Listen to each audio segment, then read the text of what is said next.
മമ്മൂട്ടിയെ നായകനാക്കി ശ്രീനിവാസന്റെ തിരക്കഥയിൽ ലാൽ ജോസ് സംവിധാനം ചെയ്ത നല്ലൊരു സിനിമ തന്നെയായിരുന്നു ഒരു മറവത്തൂർ കനവ്. എന്നാൽ ഈ ഒരു സിനിമയ്ക്ക് ഈ ഒരു പേര് ഇടുന്നതിന് മുമ്പ് തന്നെ ശ്രീനിവാസൻ മമ്മൂട്ടിയോട് ഒന്ന് ചോദിച്ചിട്ടുണ്ടായിരുന്നു ഏത് പേര് ഇടണം എന്നുള്ളതെല്ലാം.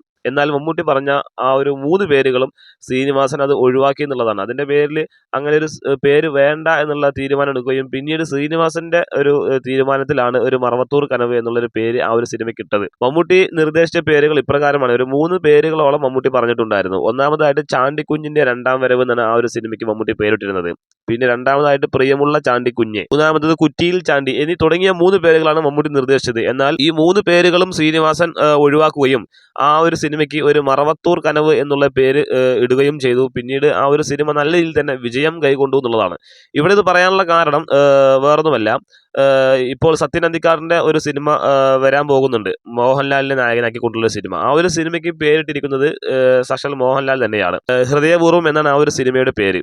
ഈ ഒരു സിനിമയ്ക്ക് ഹൃദയപൂർവ്വം എന്ന് പേരിട്ടത് മോഹൻലാൽ ആണ് എന്നുള്ള ആ ഒരു വെളിപ്പെടുത്തൽ പുറത്തു വന്നപ്പോഴാണ് പലരും മമ്മൂട്ടിയെ കളിയാക്കിക്കൊണ്ടുള്ള ഒരു പോസ്റ്റുകളെല്ലാം നിരവധി വന്നുകൊണ്ടിരിക്കുന്നത്. കാരണം ഒരു സിനിമയ്ക്ക് പേരിടണം, എങ്ങനത്തെ പേരിടണം എന്നുള്ളതെല്ലാം മോഹൻലാലിന് വ്യക്തമായിട്ട് അറിയാം. എന്തായാലും ഒരു മറവത്തൂർ കനവ് എന്നുള്ള സിനിമയ്ക്ക് മമ്മൂട്ടി നിർദ്ദേശിച്ച പേരുകൾ മോശമാണെങ്കിലും സിനിമ വമ്പൻ ഹിറ്റ് തന്നെയായിരുന്നു.